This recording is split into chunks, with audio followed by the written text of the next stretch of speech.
Baiklah, kali ini kami ingin menyampaikan keterangan kaitan dengan tanaman hias yang dipakai untuk obat di seputar kebun kami. Ini tanaman suci.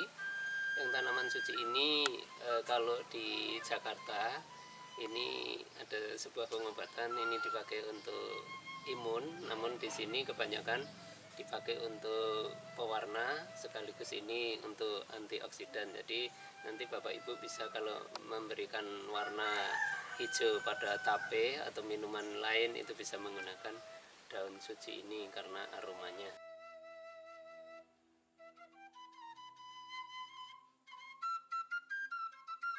Berikutnya ini tanaman grandile, ini bisa dipakai untuk obat batuk. Jadi nanti bisa dengan menggunakan bunga belimbing dengan ini dan menggunakan kencur ya, dengan